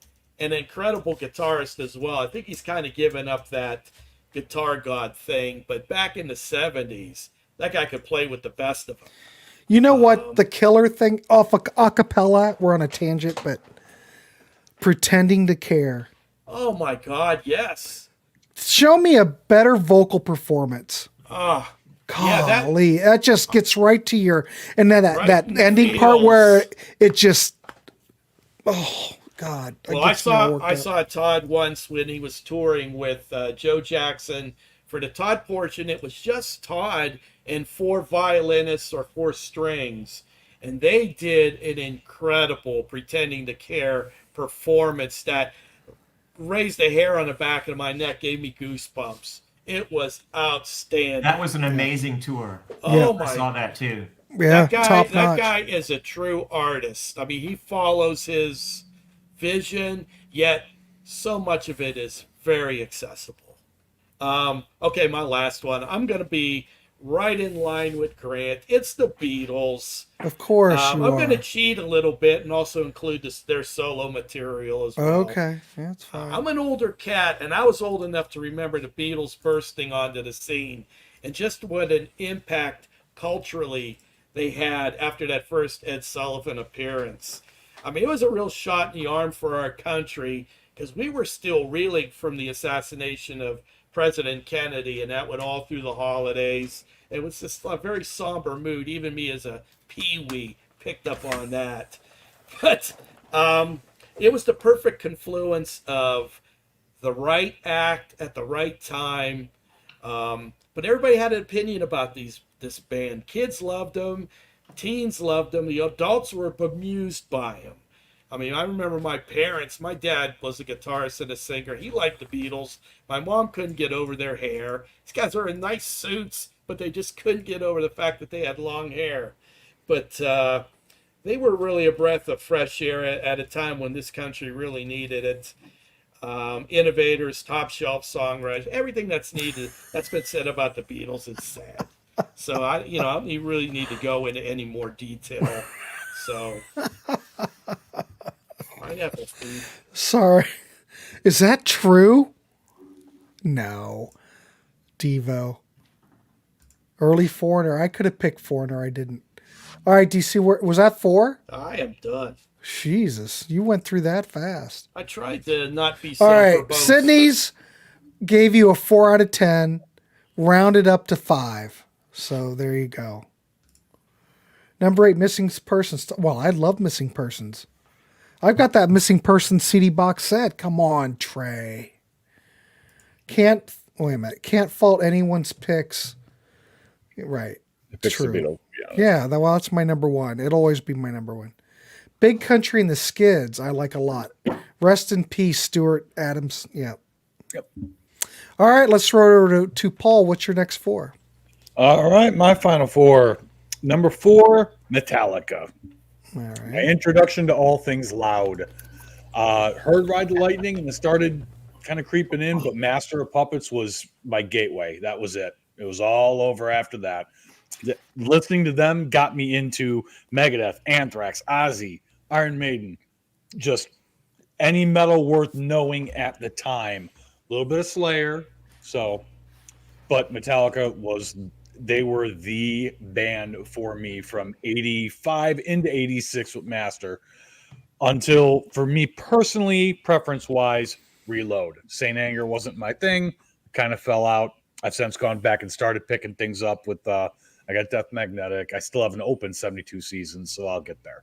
But point is, they were, I mean, I have 44 tattoos. My first one was Lady Justice. 44? Yes, sir. What the hell is happening with you? That's I didn't okay, know you like- had 44. 20 of them are Rush album art from Grace Under Pressure to Clockwork Angel. So, Yeah. lest I get ahead of myself. All right. But no, Metallica just they were the GOAT to me. That was everything I wanted out of music at that age. So whether it was anger or angst or whatever. Guys, Dave Troger. So yeah, what more can I say? In the interest of time, I'm going to go to number 3, and some people may feel indignant. It's still sitting in his garage. Hi, Brian. That I'm putting this band higher than Metallica, but for me, personal preference-wise, Def Leppard. And again, before I gain any followers on this one, Pyromania was my first album, but Hysteria, even among other bands that you may know me for, Hysteria is still my desert album. If I could only take one with me, it would still, to this day, be Hysteria. This is causing Martin Popoff, if he's watching, to have a meltdown. I'm sure. I'm sorry. To me, that is, to my ears, the word preference, that is a perfect album. They put so much into that. The layers, the vocals, the guitars, the live shows. Unbelievable. Sydney. Told you they turn on me fast. But by the Hysteria, though, did they just turn into a pop band? Wasn't that just a pop album? No? No. Yeah, I wouldn't because say that. Run Riot is not. What would you pop say, Todd? Wait a minute. What did you say? I wouldn't call it that. Okay. No, it's not. I would understand if somebody Jay, he did, said but I wouldn't call it. Hysteria. Yes, I did. Hysteric is a perfect Brian. album. Suck it, Trebek. My God. Thanks, Brian. My 16th birthday was spent at that show. So yeah. No, and see, and to those comments, see, I knew it'd be the older albums getting the credit.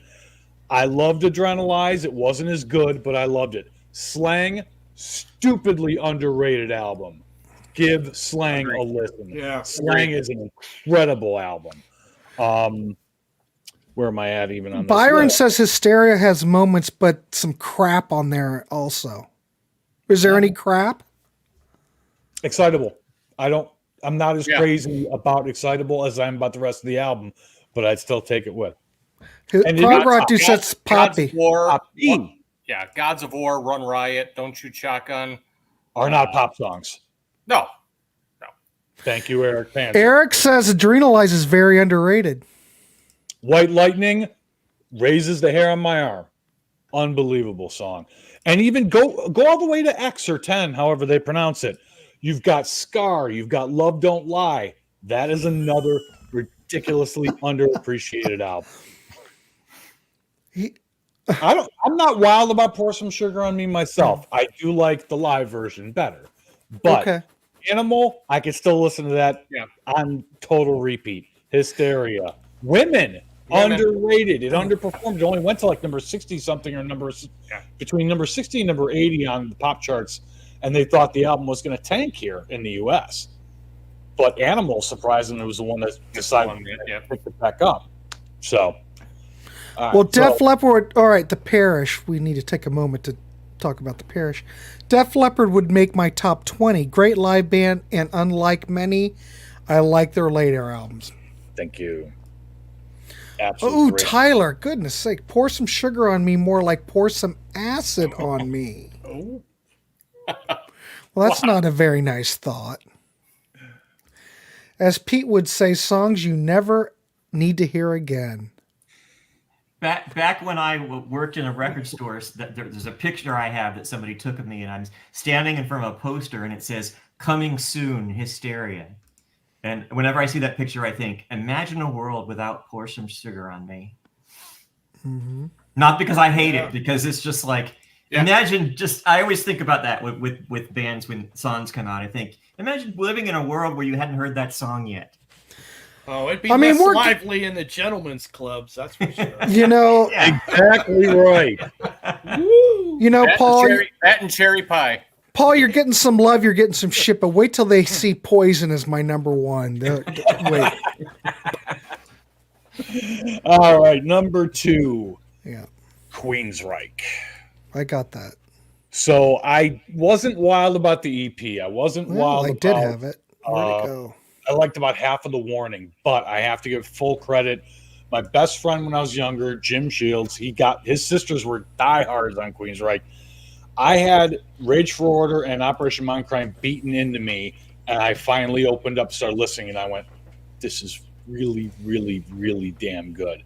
And hey, don't be dissing Winger. I like Winger. Yeah. They don't make the got- list, but I like them. They're fantastic. Yes. No, but Queensryche for me, if I had to pick my era, so to speak, I'd say Rage for Order, Mindcrime, Empire, Promised Land. Promised Land, ridiculously underrated. Empire, obviously, being the biggie. Here in the Now Frontier actually has my favorite, another hot take, my favorite Queensryche song of all, which is The Voice Inside. Q2K, I loved. Tribe, I didn't like Mindcrime 2. Take Cover, I didn't mind. American Soldier, I was okay with. Dedicated to Chaos, no. So I did bow out. I ran from Queensryche after Dedicated to Chaos came out. But that being said, between DeGarmo and, well, all their writing, because they all at times contributed, but mostly Tate and DeGarmo writing, Wilton and DeGarmo's guitar playing, Eddie's bass, Scott's drums, and Jeff's voice, obviously. I mean, seriously, as a live band, I've seen them. I know them in double digits, but I don't know where. It's pretty early. Just unbelievable. They were. I had to put them at number 2 because only one band's affected me more over as long a period of time as Queensryche. Queensryche was really the first thinking loud music I allowed myself to get into. I won't say it didn't exist before that. I'm saying that was where I really dove into that kind of music. So Paul, did you ever see them back in the day? First time I saw them, I missed them with Mindcrime opening on Injustice for All for Metallica. So the first time I saw them live was Empire. Empire. Yeah. And what year's Empire? Remind me. 91. See, I saw them in '86 with Ozzy. So what would that have been? Rage for Order. Rage for Order. Yeah, I saw him with that, and we were right in the front row. I stood right in front of Jeff Tate. I wish. And then, of course, it was a small venue. Ozzy was playing. If I would have And listened Jakey to my Lee was there, but he didn't have any gunshot fires in his body at that point. Yeah. He was in one piece. Yeah. 1986, ladies and gentlemen. There you go. I was there. But I can't keep my. This chat is the best on YouTube for real. Thanks, Michael. Oh, thank you, Michael. But there was something Michael did say. We have to go backwards real quick. And before Okay. we start, I thought it. Michael, are you sure you're not Johnny Metal in disguise? Because I thought you say Wasp is your tight number 2. Holy crap! I'm not. It just sounds like Johnny Metal. I swear to God, that's all. I'm good. I'm good with that. Saw Winger 2 months ago in Dallas. Great show. Nice. Queensryche did nothing in Canada really, so they were never on my radar. Jeff Tate took a solo band up there a couple months ago. Tim Derling did a little shout-out show to them. Yeah, Queensryche opened for many acts, but you have to admit, them opening for Ozzy. So, okay, Ozzy 86, that would have been Ultimate Sin, Jakey Lee's playing guitar. My favorite Ozzy album, by the way. But they were in a small venue. Todd, you know how big let's see, what would be a good equivalent? Like a small ballroom. 2,500 seater. Well, you really just stood. There were no seats. They had some balconies that you could sit up to. Probably, but it was small. You know, Ozzy didn't play those for very long, but still, in '86, he was still playing those smaller venues. Crazy, isn't it? It's crazy. It was a good show. It was good. Queensryche was top notch, though. Oh, I yeah. would, Oh, yeah. as a band, tight. The sound was. They were really, really good. That's the only time I ever They saw them are. live. So, great fun. Oh, thanks, Jeff, for the kind words. All right, what is that? Your 4? All right, let's No, go. my number 1, really. So Oh yeah, we got to hit your number 1. Should I just pop up the graphic? run throw the graphic up. It's going to come as a shock to absolutely nobody. Where so, did it go? Oh, there it is. There you go. Go ahead, talk about it. Of course, Rush. So for those of you who don't know, I'm one of the head admins for Rush fans. Yeah, I came in late, especially probably for this crowd. This will probably get me thrown off too. Nah. I came in on a show of hands and heard Marathon, and I was hooked. And Presto was my first new Rush album and my first live show of theirs, and never looked back. I mentioned earlier, half the tattoos on my body are Hugh Syme artwork. So it is everything I want out of music. It is every mood I want out of music. I was a psych philosophy double major, so Neil's lyrics speak directly to me. Let's just put you on the solo cam if you're giving your Go ahead, show us, Paul. Go ahead. Go ahead. You've got the go ahead. Speak your case. So at any rate, what more could you want? You have 3 absolutely phenomenal musicians. You've got Neil, you've got Alex, you've got Geddy. You've got multiple genres. You've got whole eras that people damn near start wars over which one is better, over which producer got the best sound out of them. Yeah. Ridiculously passionate fans, but I came in late-ish. So my favorite albums, which rotate, but the ones I give the most love to, are not the earliest ones that so many people love. I love those albums, but I was extraordinarily late to the party on them because I was listening to Presto and my friends were saying, oh, it's no 2112, so it must suck. Okay, I'm not going to bother listening to 2112. And I didn't get around to the 70s stuff until a couple of years ago, thanks to Rush fans. So, yes, we are. All right. 2112 is the best. All right. And to quote Dave Grohl, when did Rush become cool? And the answer is they've always been cool. They were cool back in 1977 when I would carry my little tape deck around and I'd record the records and I'd play them on my little Sanyo, Well, they weren't called ghetto boxes or anything then. They were just radios. Did I mention I have a tattoo of Shields and Crofts on my backside? Is it like a tramp stamp? BM Bolt loves Rush. All right, so that was your number 1. All right, let's throw it over to Eric, and we'll keep going. Eric, what's your 4? All right. So my number 4, I am going to go with Striper. Holy mackerel! Saw that Look at coming. you. So I was given a tape from either a friend or a cousin of To Hell with the Devil. And this is back when I was younger and just getting my feet wet in hard rock and metal. And I popped the cassette tape in. I was like, okay, this is interesting. And side note, and a call out to an honorable mention, Styx just missed my top 10. They're, but I always thought Michael Sweet kind of sort of similar sounding to Dennis DeYoung, especially when Michael Sweet was younger. And so that helped me like Striper a little bit more. But a metal band that sings about Jesus, God, and spiritual things. This was like, I had never heard of anything like that. I was familiar with like Petra, maybe Amy Grant, but I didn't open up to the Christian metal rock bands until like, some years later, which that's a whole different thing. A lot of great talent and albums there. But to me, Striper didn't sound like anybody else. And at the time, they had success on MTV. They were touring with TNT. They were touring with White Lion, Loudness, Hurricane.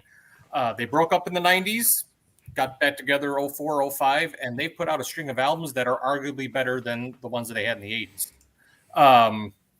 they've gotten a lot of slack over the years for their Bumblebee, Yellow and Black, the lyrics. They were a glam band. But to me, I always give them credit for standing up for something they believe in and not following the trends or the flavor of the weeks. And they backed it up because these guys can play. They never disappoint on any of their albums, and even the ones I don't like. But yeah, Striper, my number 4. Excellent. Gritch. All right. You're getting some love. Pete Yeah. Pardo loves the most recent. Yeah. There you go. Yeah. So my number 3, going with Toto. There So it is. So I've been a fan of these guys for a long time. I've always owned like their greatest hits, 3 or 4 albums, and it wasn't until I know I was engaged to before I was married. So we're going 22 years now, and I started diving in through iTunes. And I haven't been on iTunes in a while, but remember, you can click on a song, and it's almost like a minute. You can listen to each song. Well, next thing you know, my iPod is chock full of all these guys' albums, and it just clicked for me with them. Now, I get all the pushback about these guys. Different lead singers, no album sounds the same. Are they rock? Are they pop? Are they jazz? Are they prog rock? What's happening here? But to me, I think that's one of the appeals for me about this band. They're like a melting pot. And just something about their music, like I said, it's just connected with me. And for many years now, they've just climbed the charts. And here they are sitting at number 3 on my, and yes, Seventh One is a very good album, Eric. My favorite. Yeah. And there are plenty of signature sounds that Toto have Yes. that are on every album that make them Yes. recognizable as Toto. There's something to like for everybody on all their records. So, my number 2, Van Halen. So I'll leave out the drama side with the various band members, and I'm not going to get into the sometimes polarizing fan base. Oh, it's only the David Lee Roth era, or the Sammy era is cheesy, and all that yada yada nonsense. When these guys burst onto the scene, it was groundbreaking. I think about all the fantastic guitar players that were around right before that debut album hit. And I just wrote down a few. This is not an exhaustive list to anybody in the comments, but Ted Nugent, Michael Schenker, Carlos Santana, Yuli John Roth, Tom Scholz, Neil Schon, Gary Moore, one of my favorites, Richie Blackmore, Tony Iommi, Terry Kath, Rick Emmett, Alex Lifeson, and Alan Holdsworth, and on and on. And then the debut of Van Halen drops, and everybody went, what the hell is that? Who is this Edward Van Halen or Eddie Van Halen? Game changer. Now, I got into these guys in 1984 with the album 1984. I had Jump, one of my first 45s. I like both eras of the band. I'll fight and defend that Sammy era with anybody. I miss Eddie. I miss having that guitar hero around. But these guys just had it all as a rock band. Tight rhythm section, the front man, the amazing guitarist, the songs. It's Van Halen. My number 2. And my number 1, they've been mentioned a few times already. Village People. Menudo? No. Menudo. The Beatles. Of course. My parents were big fans, and they always spun their records in their 45s. And it was just album after album and song after song with these guys. 4 different personalities to come together to make magic. And I think the good Lord brought these 4 lads from Liverpool together and blessed them not only to play and sing, but to craft songs that hit what defines what music is: harmony, rhythm, and melody. And due to that, they influenced so many bands and artists from various genres and styles that they were a template for everything that came after them during their run and after. Whether these guys are your cup of tea or not, that can't be denied. Often considered the best band of all time, and I would agree. Easy pick for me, number 1. Yeah, they were one of the first bands that were writing their own songs. Yeah. They played all their guitars. They did everything. That was all in-house. and they influenced a lot of people. So Eric, you're killing me there with that comment. what? I'm not a big fan of. Well, I'm the opposite. I'm like Steve Lukather. it's that one album top of the list. when we looked at that one Toto album. It was more Kingdom of Desire. Yeah, I'm not a big fan. That album is too long, but it's not because there's too much Luke. It's just too many Luke songs. Yeah. Maybe that was the if problem. It was 10 songs, it'd be all right. Yes. Yeah. It is a long album. Yeah. Beatles and Beach Boys. Yes, Mr. Frickin' Frackin', of course. Same team. Can't argue with the Beatles number there. Just aren't. Well, Byron, you're disappointing me like you always do. The Beatles wrote new standards one after another, untouchable. Correct. All right. It'll never happen again. No, there is no way that they will have any group will come along to have the impact that they did. They were such engaging personalities too. It's just a perfect confluence of many talents and what they brought to the table as human beings and captivated the world. Yep. It will never happen again. So there you go. All right. Thanks, Eric. Let's throw it over to Todd. We're almost done, ladies and gentlemen. Okay. My number 4, for a big chunk of my life, probably 25 years, this was my number 1, but they got replaced by the band that is currently my number 1. My number 4 is Marillion.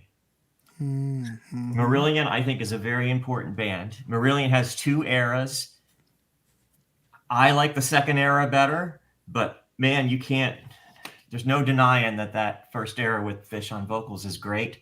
I like Lukather because I like Lukather. He's with Marillion now? Steve Hogarth. Hey, he probably played on some of it. Who knows? Too much Luke in the chat. It's throwing me off. Yeah. But man, Marillion, what a great guitarist, Steve Rothery. What a soulful lead player he is. And some of the most beautiful music I've ever heard. Some very interesting concept albums that they've made, and they're always great. They're always doing something fresh. And so Marillion is my number 4. Excellent. My My number 3, somebody that I talk about a lot, and this one's kind of cheating too because I had to. I didn't pick Spock's Beard, even though I really wanted to, but instead I just picked Neil Morse. Neil Morse was the visionary leader of Spock's Beard. In the late 90s, Spock's Beard came along and re-energized my appreciation for prog rock and really made some incredible albums. He moved on to do Transatlantic, and then he's got a solo career. He makes contemporary Christian albums. He makes singer-songwriter albums. He makes Americana albums. He makes traditional worship albums. He makes prog rock albums. He can do anything, and he's got a festival that he has every year at his home in not at his home, but in his hometown of Warehaus, Tennessee. And I go up every year. And going up again in November. Neil Morse is just a fantastic artist, and yes, he's got something for everybody.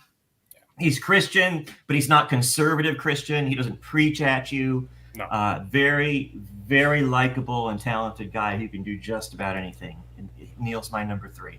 Yeah. My number 2 is Genesis. And you know what's interesting about Genesis is that I discovered Yes first. And I can remember being in high school and being just all about Yes, and thinking to myself, Genesis, I haven't listened to yet. I think I'll save it for when I'm in college. And that's kind of what I did. I actually got into Genesis when I was a senior in high school. And I have a favorite Genesis era, and that's middle period. That's Uh-oh. Did we lose Todd? Trick of the Tail and Wind and Wuthering. He's frozen. Oh, no, he's still talking. Am I back? But he's frozen. You're talking, but you're frozen. Middle era. Okay. You're back. Well, I'm just going to keep going. Middle era. Start All right, over good. that. You were talking about the middle period. Middle era. The middle era is my favorite. Those are Trick of the Tail, Wind and Wuthering is my favorite. My favorite album is Duke. I love what they morphed into. I love the Gabriel albums. You know, there's a lot of discussion amongst rock music fans. There seems to be people who don't understand that there could be nuance with your favorite bands. And I can say that my favorite Genesis period is Trick of the Tail on, but that doesn't mean that I don't love the Gabriel era. I absolutely love it. I adore it. It's just fantastic. So, but I love what Genesis became. They became something weird and unclassifiable and extremely popular. And I think that, I don't know how they did it, but I think it's genius. And and you know, they got Tony Banks. Who's a great musician. Jeff. I am from Buffalo. How He did you is know from that? Buffalo. You can tell. How did you know that? He is from Buffalo. Moved to Atlanta when I was 9. Oh my God, that is Technically, amazing. from Buffalo. Yeah. Oh my God. Jeez. How did you do that, Jeff? What carnivores? Oh my God, that's amazing. I wanted to say something. There's a comment coming up from Sydney. I don't mean to pick on Sydney, but Sydney says Genesis were generic pop after 1979. That is really off the mark.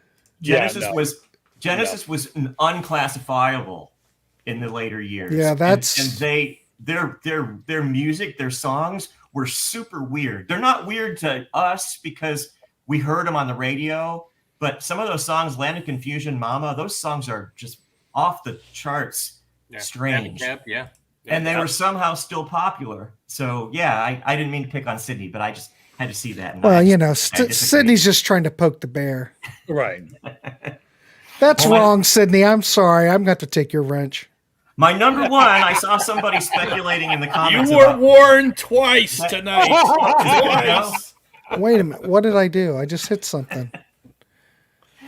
Did I just delete Sydney? I'm not sure if I did. I think you sent him to the Phantom Zone. Hey, Sydney, back on this topic right here. I lived off of Niagara Falls Boulevard in Amherst, so really close to Niagara Falls, like 14 miles away, 10, 12, 14 miles, something like that. Oh, my goodness.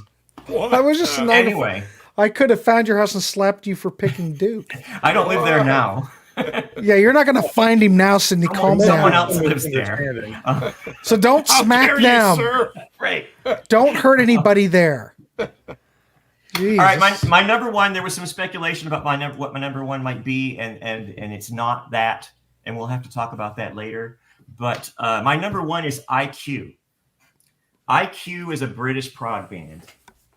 This is my favorite album of all time, The Road of Bones. That looks evil. It looks like a ghost album. Dark, heavy, scary, but also breathtakingly beautiful at times. Just a stunning album. They've got a weird vocalist, Peter Nichols, who sounds a little bit like Peter Gabriel, but a little stranger. Just an incredible band. They were initially considered neo-prog because they came out around the same time as Marillion. They came out in like 82, 83. And but IQ, some of the best melodies you'll ever hear. Best songwriters melody-wise I've ever heard. And so IQ is my number one. I just had to be honest with myself. When IQ surpassed Marillion back when I was in my 40s, I guess. Back long when I was in my 40s. A long time ago. And so IQ is my favorite band by far. Wow. Mr. Frickin' Frackin' says, interesting pick. This is everybody's homework. The Road of Bones. All right. There you go, everybody. You've got the slightest bit interested. You've got your assignment, everybody in the chat. There's 62 people here. We're losing people, but we're almost done. I'm going to check out Haken first, and then I'll move on from there. Good plan. That's intrigues me in a big way. Yeah. Eric said IQ just needed that break U2 had. Ken White, wow. Again, Todd is a box of surprises. Wow. Is IQ from the 70s? I don't know. Early 80s. Early 80s. To the present. Being bold, yeah, a lot of people prefer the first two. They're more traditional prog than the ones that come later. Yeah, there you go. All right, well, let's wrap this dog up. well, I'm just afraid to even bring up what I'm going to bring up. But I have a lot more in my honorable mentions. We will get to honorable mentions. We've got 10 minutes. I'll go fast so we can wrap this up in 2 hours. I apologize we went so long, but the Warehouse, these discussions have been going 2 hours. And look, we don't have a big panel. I don't know what the problem is. Okay, one of the bands that I'm going to pick it. Rush is one of my top favorite bands of all time. Now, do I like the entire catalog? No. It's not like the Beatles or XTC, which the Beatles will come up. I mean, That's my XTC. number 11, by the way, in case anyone I cares. think, and this, when I was a kid, I couldn't get enough of it. Love it. For the most part, every aspect of their career has something to offer. But I do agree, my opinion is anything from the very beginning up into, sorry, Todd, Grace Under Pressure, I think's absolutely brilliant. And Grace Under Pressure at the time when it came out got slammed, but I think it's just as good. And that's my favorite era. Yeah. You pronounce Power Windows wrong, but yeah. What did I say? I love Grace Under Pressure. I'm going to have to delete Todd tonight too. It's pronounced, isn't it pronounced? Power Windows is okay, Yes, but that's right. the production's it's a little bit too much. Clockwork Angels. It is a lot. Yeah, it's an acquired taste. All right, my other one, oh God, I could pick so many. What am I going to go with? See, I have more than I should. I'm going to go with another band. Okay, I got to do it. This band I heard in 1979, and I've told this story before. It's like when the floodgates open. They don't have that many albums. They probably have 5 albums total. But ladies and gentlemen, I'm going to have to go with the Knack because I love all the Knack. Everything. I love it. Is it power pop? Is it psychedelic? It's all kinds of things. Round Trip is my favorite album. That was the 3rd album before they threw in the towel, before they regrouped. But I will always love the Knack. How many is that? 2? Another one I'm going to go with is REM. Yes.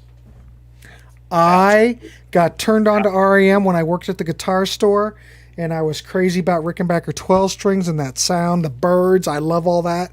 And I was on the phone with the GHS string rep.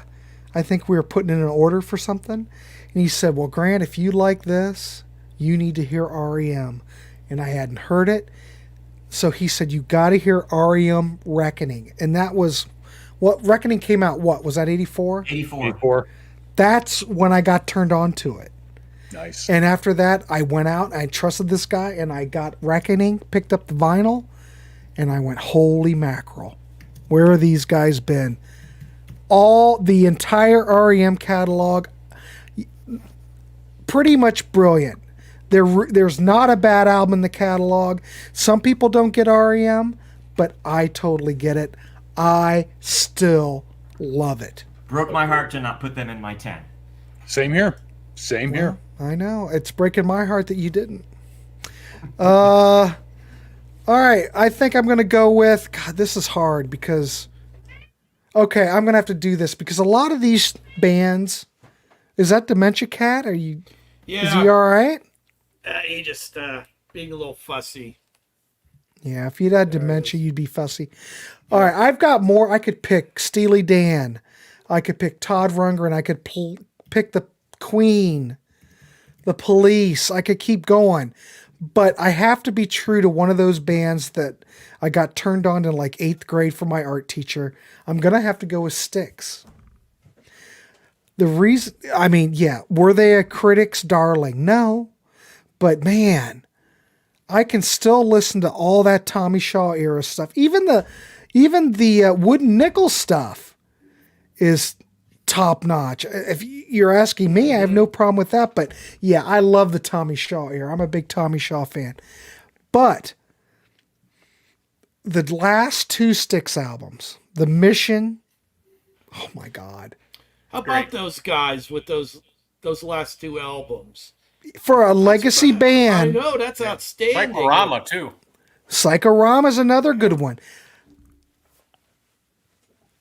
Yeah, there's no Dennis. I love Dennis. But, we looked at Dennis on Sea of Tranquility. And those, maybe some of Dennis's 80s stuff isn't quite so top notch. But, man, those albums he put on Frontiers are so good. And the way I look at it, and we talked about it, is that, look, yeah, Dennis is never going to go back into Styx. But at least we had what Dennis put out within the last few years, and we've had what Styx has put out. So you can enjoy both. But I would love to see Dennis back in Styx, just for the fact that please, if you haven't heard them, go out and find those Dennis DeYoung Frontiers records, those last 2 records. Do yourself a favor if you're a Styx fan. Please do yourself a favor. Both are great. Great stuff. That's a shame about Styx. That's the same conundrum Grand Funk Railroad finds himself in. Yeah. They're never going to get the band back. They're just at loggerheads. Ain't going to happen, folks. John Corlew. No, Sydney. He was a minor player. Simmer down there. Simmer down. Simmer down, Sydney. BM Bolt was my favorite band from 79 to 83. There you go. Thanks, Ken. All my picks are just excellent. I'm just going to leave it at that. No Deep Purple. Well, you can't win them all, Eric. Impossible task. It's Impossible. Impossible. I just picked the bands that resonated throughout my lifetime. Oh, did I even mention Matthew Sweet? You did. No. BM asked me where it was. Oh, shit. That's another one. Grant? Wait a minute. I have the graphic. Oh, my God. Well, I might as well talk about it now. This could be my number 2. I had so many extra ones that I added, and nothing's in order. It's just I'm a monkey with fiber optic cable. Matthew Sweet. Girlfriend album is one of my top all favorite albums of all time. Altered Beast is good. I don't think Matthew's ever put out a bad record. There's just different degrees of Matthew. And Todd and I, for crying out loud, did a year series on Matthew Sweet. So he's right up there with me. I apologize for not listening to him, but I had so much here. And what is that?